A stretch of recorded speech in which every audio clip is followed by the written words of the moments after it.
Para pekerja terlantar di sejumlah stasiun gara-gara komuter lain Bogor arah Jakarta alami gangguan.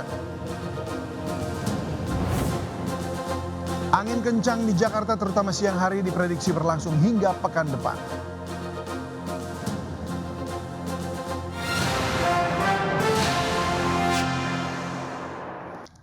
Halo pemirsa, selamat siang. Saya David Silahoy. Inilah seputar iNews Siang. Perjalanan KRL komuter lain lintas Bogor Jakarta Kota alami gangguan pada Rabu pagi. Gangguan akibat adanya pergantian wesel rel di jalur antara stasiun Bogor Cilebut. Penumpang KRL membludak di stasiun Depok Baru imbas gangguan yang dialami komuter lain lintas Bogor Jakarta Kota, dan pergantian wesel rel mengakibatkan perjalanan KRL jurusan Bogor Jakarta Kota terhenti. Penumpang pun harus menunggu agak lama di stasiun karena satu jalur KRL dipakai bergantian. Pihak komuter lain meminta maaf atas gangguan ini. Sidang perdana gugatan cerai Atalia Praratya terhadap mantan Gubernur Jawa Barat Ridwan Kamil digelar pada hari ini di Pengadilan Agama Bandung, Jawa Barat. Dalam sidang perdana yang beragendakan mediasi, kedua pihak, baik Atalia maupun Ridwan Kamil tidak hadir dan hanya diwakili kuasa hukumnya. Gugatan perceraian terhadap RK dilayangkan istrinya Atalia Praratya pada 2 pekan yang lalu. Atalia menggugat cerai RK setelah 29 tahun pernikahan. Gugatan cerai dua tokoh publik itu cukup mengagetkan, mengingat keduanya dikenal sebagai pasutri yang ideal. Tapi sejak kandas dalam Pilkada Jakarta 2024 lalu, RK terus-menerus dirundung masalah. Mulai dari dugaan skandal perselingkuhan dengan Lisa Mariana hingga dugaan korupsi iklan Bank BJB. Tak seperti dulu, RK dan Atalia tidak lagi membagikan momen kemesraan keduanya di media sosial.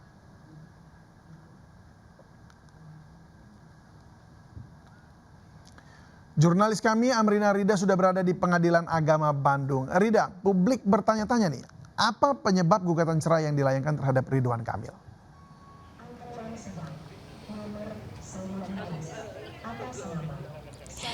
Iya, David dan juga pemirsa. Sebenarnya itu juga yang dari tadi kami coba untuk tanyakan kepada kedua kuasa hukum, baik itu dari Ridwan Kamil ataupun juga Atalia Praratya, berkaitan dengan apa penyebab adanya gugatan cerai, lalu juga latar belakang gugatan cerai yang diajukan oleh Atalia Praratya terhadap Ridwan Kamil. Namun tadi memang kedua belah pihak, baik itu dari kuasa hukum RK ataupun juga kuasa hukum dari Atalia Praratya, kompak tidak ingin ataupun juga tidak mau menginformasikan secara eksplisit apa penyebab dari gugatan cerai tersebut, dan juga terkait dengan materi gugatan cerai ini pun juga tadi tidak diinformasikan kepada publik begitu ya. Namun informasi yang kami dapatkan dari pihak panitera Pengadilan Agama Bandung begitu ya, salah satu hal yang diketahui dari gugatan cerai yang diajukan oleh Atalia Praratya terhadap Ridwan Kamil ini, ternyata dari materi gugatannya hanya berupa gugatan cerai saja dan tidak ataupun juga tidak termasuk adanya gugatan berkaitan dengan harta gonogini. Itu adalah informasi yang memang kami himpun dan juga kami dapatkan dari pihak panitera Pengadilan Agama Bandung. Namun apakah memang benar seperti itu dan apa saja materi gugatan lainnya, poin-poinnya apa saja, ini ternyata memang hingga kini mungkin karena masih sidang perdana begitu ya, dari kedua kuasa hukum tidak ingin ataupun juga belum mau memberikan informasi tersebut. Namun tadi usai sidang berlangsung, yang mana sidang memang berlangsung cukup singkat, David, hanya sekitar 30 menit saja karena tidak dihadiri oleh kedua belah pihak yang bersangkutan. Tadi dari pihak tim kuasa hukum Ridwan Kamil, yakni adalah Wenda Alwi, sempat menyatakan dan juga secara gamblang menyanggah adanya rumor bahwa gugatan cerai yang diajukan oleh Atalia Praratya terhadap Ridwan Kamil ini dikarenakan adanya keterlibatan pihak ketiga. Dalam hal ini adalah ada rumor berkaitan dengan adanya selebgram Lisa Mariana. Tadi dari pihak tim kuasa hukum RK menyebutkan bahwa untuk gugatan cerai ini murni dikarenakan adanya permasalahan rumah tangga antara keduanya tanpa adanya ikut campur dari adanya pihak ketiga ataupun juga pihak-pihak yang lainnya. Dan dikarenakan tadi agendanya adalah mediasi, namun ternyata kedua belah pihak ini tidak hadir, maka untuk sidang nanti akan dilanjutkan pada tanggal 21 Januari 2026. Sementara demikian, kembali ke Anda, David. Baik, Amrina Rida, terima kasih untuk informasinya. Selamat bertugas kembali. Pemirsa, beberapa hari terakhir warga Jakarta merasakan angin kencang, terutama di siang hari. Angin kencang bahkan membuat sejumlah pohon tumbang. Warga resah saat beraktivitas di luar ruangan. Akhir-akhir ini,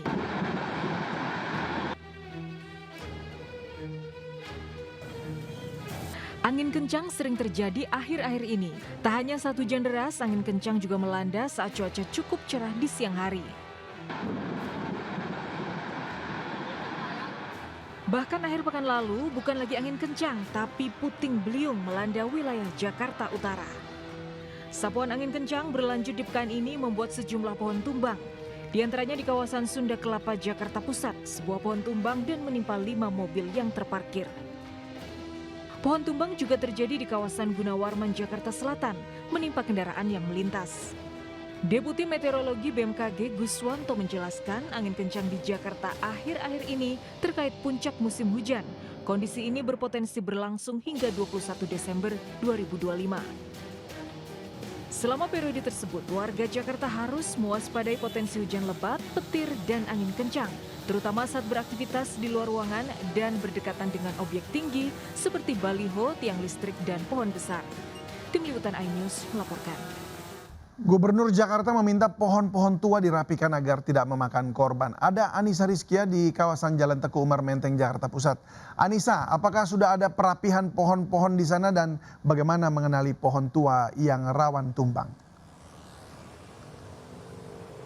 Ya, David dan juga pemirsa, memang kalau tadi saya sudah mengitari area Teguh Umar, Menteng, Jakarta Pusat, hingga di kawasan Jakarta Selatan, tempat saya melaporkan yaitu di Mega Kuningan, memang terpantau sudah mulai dirapikan oleh petugas dari Dinas Pertamanan, maksud kami adalah yang ada di kawasan Jakarta ini memang sudah mulai begitu ya sejak pagi hari tadi hingga siang hari ini. Yang mana memang kalau dilihat di layar televisi Anda, ini merupakan pohon-pohon yang masih berada di Mega Kuningan ini, termasuk pohon-pohon yang usianya memang sudah cukup menahun, puluhan tahun, namun masih dipertahankan.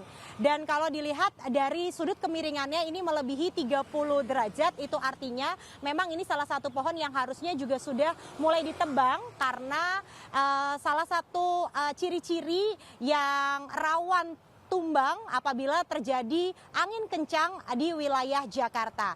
Dan kalau kami dapat informasikan juga, ada pun batang yang sudah berongga, terdapat lubang besar sehingga pohon ini rapuh apabila nantinya terkena angin kencang dikhawatirkan dapat menimpa kendaraan ataupun para pejalan kaki yang melintas di kawasan Jakarta.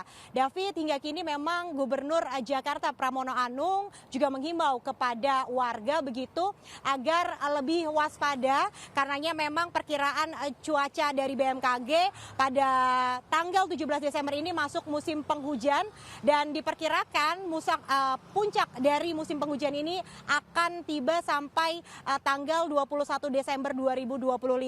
Dan dari Gubernur DKI Jakarta juga memberikan himbauan apabila nantinya terjadi hal-hal yang tidak diinginkan, terjadi pohon tumbang yang mengenai kendaraan ataupun warga, ini akan mendapatkan kompensasi begitu ya, di mana diantaranya warga yang terkena musibah pohon tumbang, baik itu kendaraan akan mendapatkan ganti rugi maksimal senilai 25 juta rupiah. Kemudian apabila ada korban meninggal dunia akibat pohon tumbang ini akan menerima uang senilai maksimalnya 50 juta rupiah. Dan hingga kini memang dari pihak Pemprov DKI Jakarta pun juga terus berupaya untuk bisa memberikan